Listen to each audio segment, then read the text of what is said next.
Welcome to Stockholm Environment Institute's Power Imbalance, conversations on sustainability and justice, where we explore how power imbalances create and sustain social and environmental inequalities in the light of intensifying environmental, biodiversity, and climate challenges. The green transition and the global scramble for critical raw materials have intensified the demand for land activities such as mining and wind farms. It has also intensified the need to protect indigenous human rights and land rights as government and developers look to indigenous territories to expand their operations. Indigenous populations worldwide face similar struggles and can have much to learn from each other. My name is Katarina Inga, and I'm a researcher in the Rights and Equity team at SEI. Today, we talk to Ted Chamberlin, Professor Emeritus of English and Comparative Literature at the University of Toronto, and Jörgen Stenberg, a Sámi expert, poet, joker, and a reindeer herder. For indigenous peoples around the world, land and cultures are closely connected. But governments and courts seldom give indigenous culture and storytelling the weight they deserve in land claims. Ted has worked to support indigenous rights in Canada and abroad for more than 50 years. We ask him what progress has been made and how the struggles of the First Nations differ from those of the Sámi. They differ in that the seeming determination of the government here not to recognize Sámi rights and Sámi territorial sovereignty, control over their land and self-determination differs from many of the places I've been to. Some of them are even further back from where we would like everyone to be, which is listening to each other. But many of the others are moving ahead, especially with land claims, formal land claims that go to trial. It doesn't always end in a positive result. But if it doesn't, it almost always gets appealed, and then that appeal is appealed. And then it goes to the Supreme Court of Canada. And the Supreme Court, over the last 20 years, has been extraordinarily attentive to the issue of land rights and has given decisions that have transformed the opportunities and the possibilities for a number of indigenous organizations working together. As the Supreme Court has confirmed territorial sovereignty for them for a variety of reasons. One is that they were once parties to a treaty, and the Supreme Court has said you don't have to display territorial sovereignty. The government could not have signed a treaty with you unless they were tacitly acknowledging your sovereignty. So it has moved ahead in Canada in remarkable ways I never would have thought we'd achieved when I started on this 50 years ago. And in each case, of course, it takes a lot of resources and time for the First Nations to do what they need to do to get the attention they need and to get it on the record at trial stage, which is to do that mapping of the territory and tying it to continuous occupancy stretching back a long time. And then the trial can often take 2 or 3 years and be exhausting and create a real challenge for many of the elders, especially the faith keepers and the knowledge keepers, who by protocols often of their nation should not be telling their stories out to a wider public. So it's real determination and courage on the part of the elders and determination by the nation to make it happen. But it leads its way to some really nourishing, helpful Supreme Court decisions, which trump everything. It makes things look hopeful in Canada, and one of the things that I recognized as a challenge in Sweden right now. Courts in Sweden have also been used for protection and recognition of land rights and right to self-determination, but spiritual aspects are less often relied on in these claims.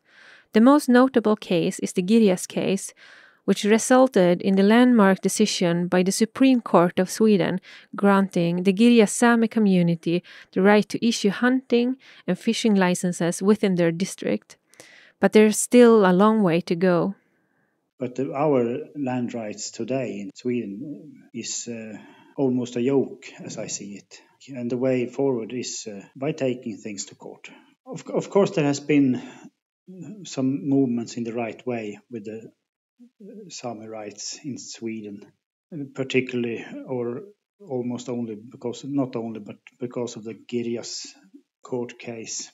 But I feel in many ways we are kind of far behind.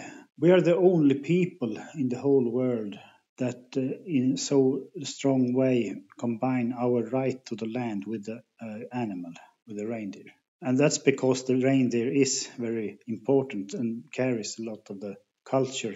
When you look back 2,000-3,000 years ago in the Stone Ages in this area, and the reindeer was not so common, but we as a people was here and used the land.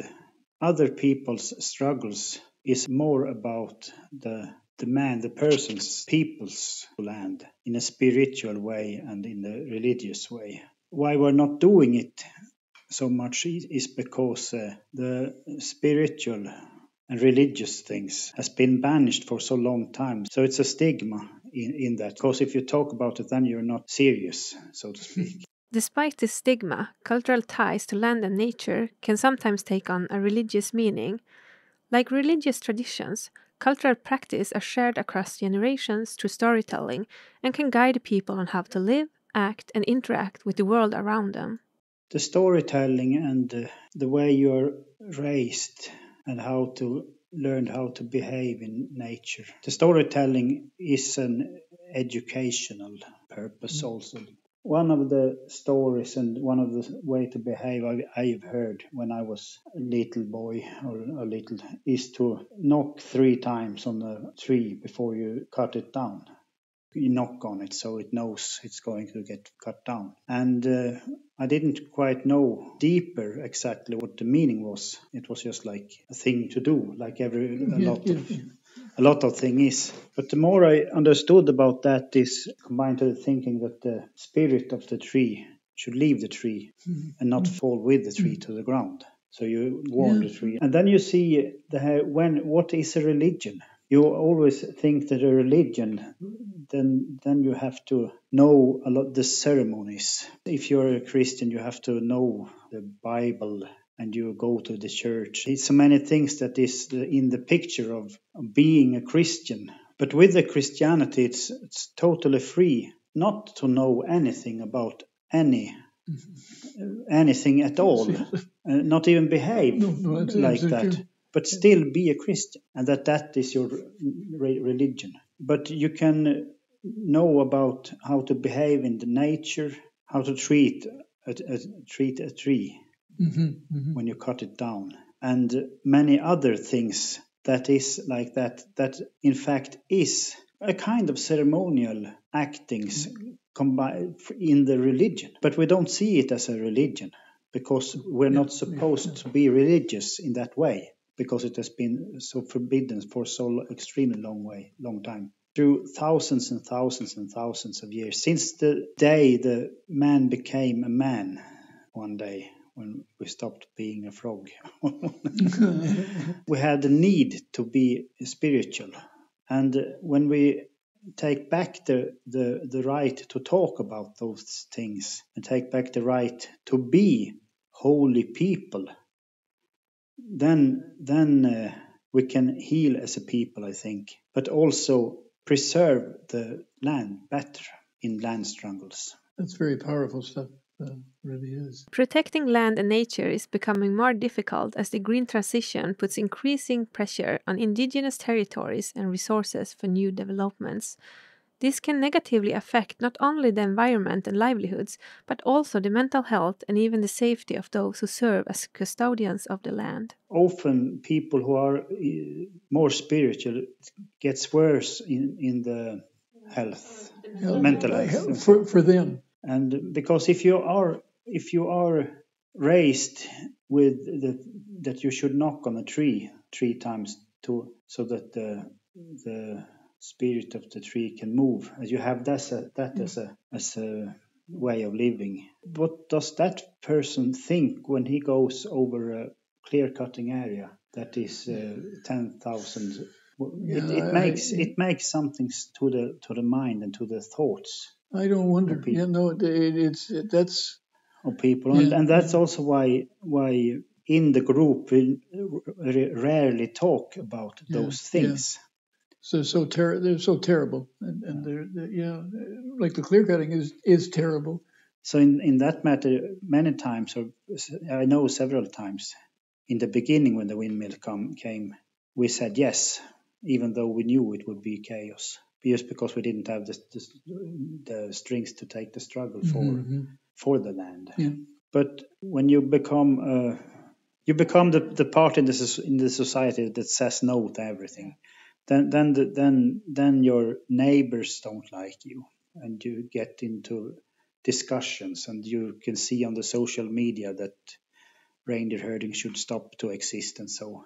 And then you get that aspect in the way also about how it affects your family and how it affects your children. What Jörgen describes is familiar to a lot of communities that for the sake of children, for the sake of families and things, take jobs, take the opportunity to do things and get paid for them that they might not want to take, but need to.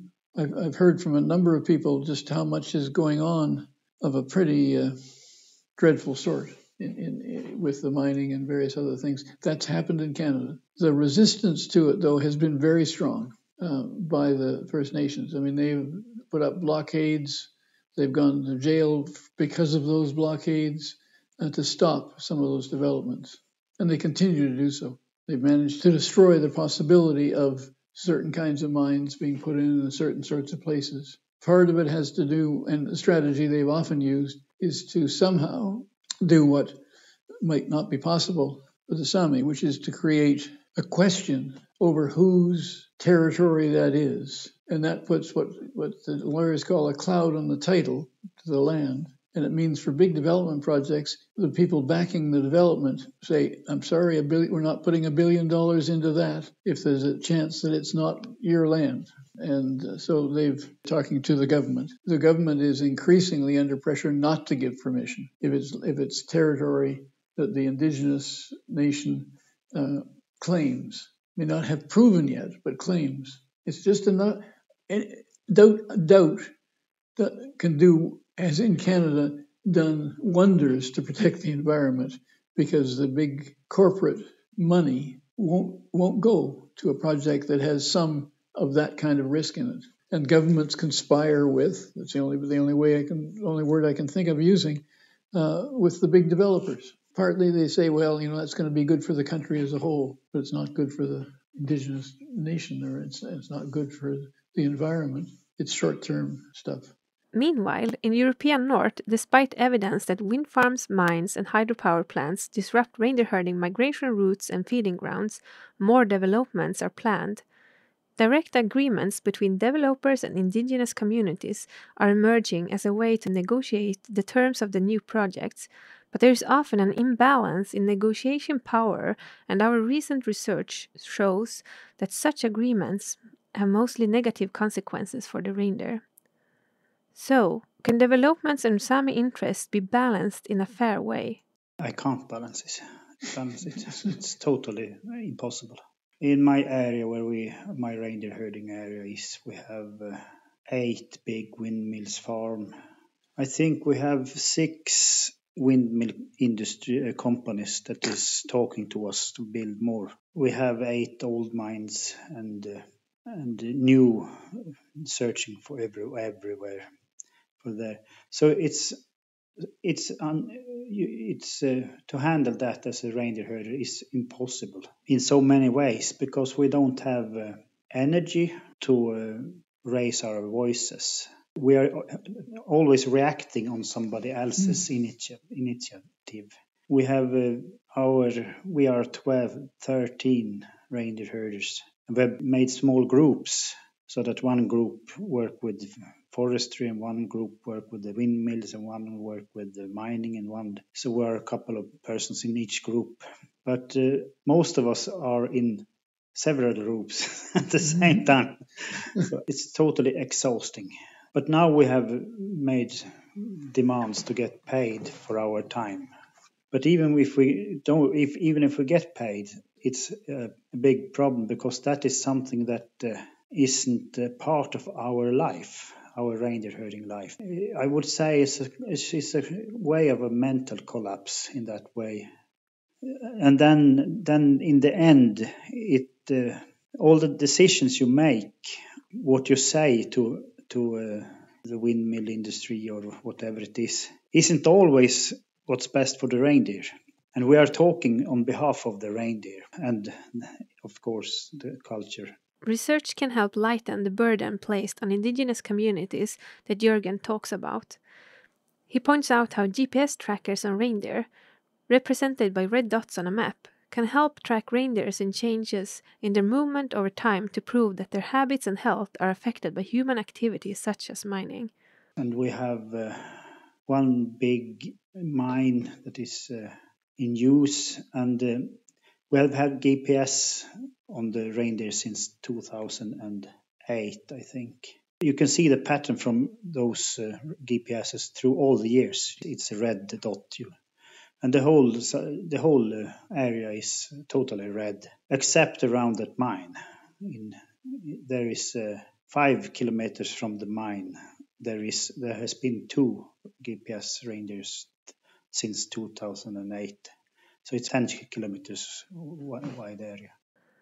Similarly, our own recent research on hydropower licenses in Sápmi gathered data on the ways hydropower negatively impacts reindeer herding and highlighted how government agencies and companies can protect indigenous Sámi rights.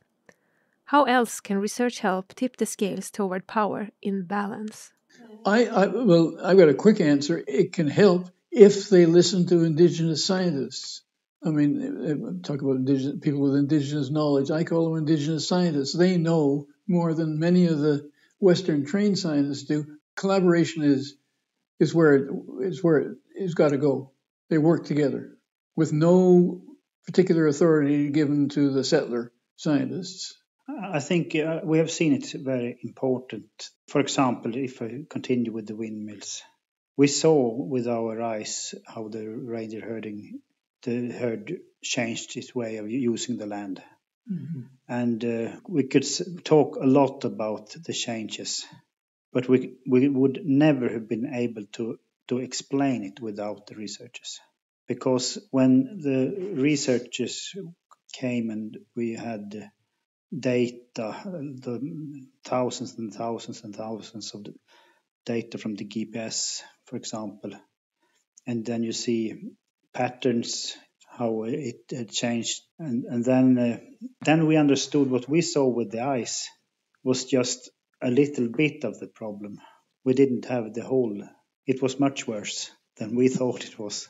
Sadly, even if our knowledge is that we say exactly what we see, our words are never enough.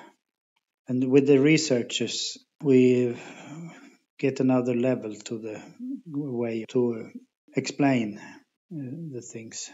We have a tradition of oral storytelling, and that's good. It has a lot of strength in it. But we also have to have it written, and that's in a research purpose, that we get more data on the paper. Our energy is too low.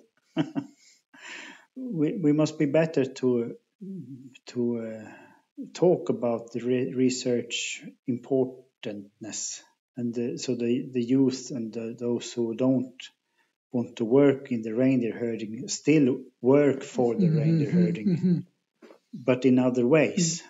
So it's not just people from the outside researching about reindeer herding or the Sámi, that we do it ourselves.